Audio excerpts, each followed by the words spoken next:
Hello students, welcome to R X solution. तो इस video में हम लोग स्टार्ट करेंगे न्यूट्रलाइजेशन कर्व, जिसको टाइट्रेशन कर्व भी बोलते हैं। ठीक है, तो पिछला वीडियो हम लोग पढ़े थे classification of acid base titration था। इस वाले वीडियो का टॉपिक रहेगा that is neutralization curve. 4 curve पढ़ेंगे और एक एक्सप्लेन कर दूंगा, बाकी आपको देखते ही समझ जाएगा। सिंपल है, ठीक है। चलिए स्टार्ट करते हैं। न्यूट्रलाइजेशन कर्व क्या है? तो इसमें न्यूट्रलाइजेशन कर्व मतलब हम लोग वो ग्राफ पढ़ेंगे जिसमें एसिड बेस का टाइट्रेशन हो रहा होगा और पीएच में कैसे चेंज आएगा जब बेस को चेंज करेंगे। तो हाँ, बेस को चेंज करेंगे, वॉल्यूम ऑफ बेस को, ये सब चेंज करेंगे तो पीएच में, पीओएच में क्या चेंज आएगा उसका ग्राफ पढ़ेंगे। तो आप लिखो हेडिंग न्यूट्रलाइजेशन, न्यूट्रलाइजेशन कर्व। ठीक है, न्यूट्रलाइजेशन कर्व।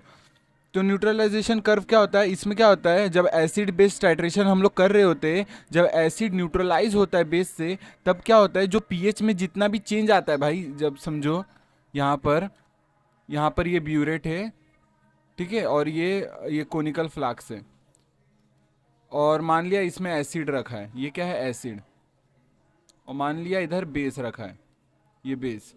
तो ऊपर ड्रॉप बाय ड्रॉप हम लोग डालेंगे जब ऐसे, तो इसमें इसका जो पीएच रहेगा, समझ लो मान लिया इसका 1 पीएच है और इसका पीएच लगभग 9 है। ठीक है, तो ये जब ड्रॉप बाय ड्रॉप इसके अंदर गिरेगा तो ये क्या होगा, इसका पीएच क्या होगा, बढ़ेगा, मतलब वही पीएच में चेंज आएगा। तो वो कैसा चेंज आएगा वो हम लोग कर्व के थ्रू पढ़ेंगे। लगभग सिग्मोइड कर्व होता है ऐसा, सभी का थोड़ा बहुत चेंज होता है। तो न्यूट्रलाइजेशन कर्व, ठीक है, बेस समझा, एसिड समझा। तो अब क्या करते, चलिए लिखते हैं, इसको रफ कर लेते हैं। तो स्टार्ट करते हैं लिखना। न्यूट्रलाइजेशन क्या होता है? During acid base titration, acid is neutralised by base. Now that time during titration the pH of acid is changes when base is added to it। ठीक है, जब बेस ऐड करेंगे जो पीएच में चेंजेस आएगा उसका स्टडी करना graph के थ्रू इज न्यूट्रलाइजेशन कर्व, जिसको हम लोग टाइट्रेशन कर्व भी बोलते हैं। यहां लिख लो टाइट्रेशन कर्व।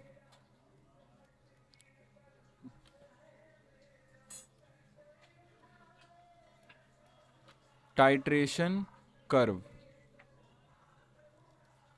ठीक है। तो हम लोग क्या करते हैं, जो भी ये, जैसे कि हम बात करते हैं, आप ये भी लिखो। So neutralisation curve are those graph, या कर्व बोलते हैं, इन विच हम लोग क्या करते हैं, स्टडी। आपको डिटेल नोट्स नोटबुक के पीडीएफ मिल जाएंगे, आप कमेंट कर देना। Plotted against the volume of alkali या बेस एडेड ड्यूरिंग टाइट्रेशन। ठीक है, तो वही पीएच की स्टडी को करना है, वो ग्राफ के थ्रू पढ़ना है इस न्यूट्रलाइजेशन कर्व। अब इसमें क्या, 4 टाइप के हम पढ़ेंगे। चलिए स्टार्ट करते हैं। 4 टाइप के कौन कौन से? It is of 4 types. 4 types, 4 type के हैं। कौन कौन से? Strong acid versus strong base, फिर strong acid versus weak base, फिर strong base versus weak acid, फिर weak base versus weak acid. ये 4 तरीके के हम लोग पढ़ने वाले हैं। पहले एक का डिटेल पढ़ लेंगे, बाकी तो आप देख के पहचान लोगे ग्राफ का। तो पहला हम लोग ग्राफ ले लेते हैं, किसके बीच में? स्ट्रॉन्ग एसिड स्ट्रॉन्ग बेस के बीच में। Strong acid versus strong base. इसका पता है हम लोग को, स्ट्रॉन्ग एसिड जब स्ट्रॉन्ग बेस होता है तो न्यूट्रल सॉल्ट बनता है। तो इसका इक्विवेलेंस पॉइंट कब आएगा? इक्विवेलेंस पॉइंट कब क्या होता है? जहां पर moles of strong acid is equal two moles of strong base, मतलब बेस और एसिड का मोल्स इक्वल हो जाते हैं। ठीक है, तो ये है स्ट्रॉन्ग एसिड और स्ट्रॉन्ग बेस का, दैट इज मतलब बताते हैं कि न्यूट्रल। तो इसका इक्विवेलेंस पॉइंट किधर आएगा? 7 पे आएगा। अब होता क्या है, क्योंकि ये स्ट्रॉन्ग एसिड है, मान लो इधर स्ट्रॉन्ग एसिड है, इधर पीएच में हम लोग चेंज करने वाले, और ये वॉल्यूम ऑफ टाइट्रेंट जिसको बेस बोल सकते हो, बेस ऊपर लिया है और नीचे एसिड लिया है, और पीएच पढ़ रहे मतलब एसिड का पीएच देख रहे हैं। अब इसका ग्राफ लगभग ऐसा होता है, देखो। अब ऐसा क्यों, यहाँ इक्विवेलेंस पॉइंट होता है, ये कहाँ पर मिलेगा, पीएच 7 पे, क्योंकि स्ट्रॉन्ग एसिड स्ट्रॉन्ग बेस है, और ये लगभग मान लो 1 या 2 है, क्योंकि स्टार्टिंग में तो टाइट्रेशन नहीं हुआ होता है, स्टार्टिंग में एसिड का पीएच क्या होगा, दैट इज 1 या 2 ऐसा कुछ होगा, और फिर धीरे धीरे बढ़कर क्या हो जाएगा, कांस्टेंट हो जाएगा। तो इक्विवेलेंस पॉइंट कहाँ आएगा, इस पे 7 पे आएगा, क्योंकि स्ट्रॉन्ग एसिड स्ट्रॉन्ग बेस है, इतना ही समझना है आपको। तो इसका एग्जाम्पल आप लिख दो, 0.1 molar HCl versus 0.1 molar NaOH, बस इतना ही लिखना है, अप्रॉक्स 35 ml, ये एग्जाम्पल आ जाएगा। सिंपल है यहाँ तक। इस वॉल्यूम पर इक्विवेलेंस पॉइंट आ गया, दैट इज 7, ठीक है। तो ये स्ट्रॉन्ग एसिड स्ट्रॉन्ग बेस है, और यहाँ से क्यों चालू किया है, मान लो ये 1 2 3 4 ऐसा नंबरिंग है, तो 1 से क्यों चालू किया है, क्योंकि स्टार्टिंग में तो एसिड का पीएच कम ही रहेगा, धीरे धीरे बढ़ के वो कांस्टेंट होगा। तो ऐसा ऐसा सीन है। बाकी इसके डिटेल ये थियोरी आपको पीडीएफ के फॉर्म में आपको प्रोवाइड कर दूंगा, आप कमेंट कर देना, ठीक है। अभी एक्सप्लेन करते चल रहा हूँ। फिर नेक्स्ट बात करते हैं strong acid versus weak base. अब स्ट्रॉन्ग एसिड वीक बेस में क्या है, जैसे कि हम लोग क्या लेंगे, इसका भी सेम ऐसी ग्राफ होगा। अब होता क्या है, जैसे कि क्योंकि स्ट्रॉन्ग एसिड है तो स्टार्टिंग में पीएच तो कम होगा, 1 या 2 मान लो, ठीक है। और इसका इक्विवेलेंस पॉइंट कहाँ, क्योंकि ये वीक बेस है तो इसका इक्विवेलेंस पॉइंट आने वाला है, दैट इज 7 के अंदर, 7 के अंदर अंदर, जैसे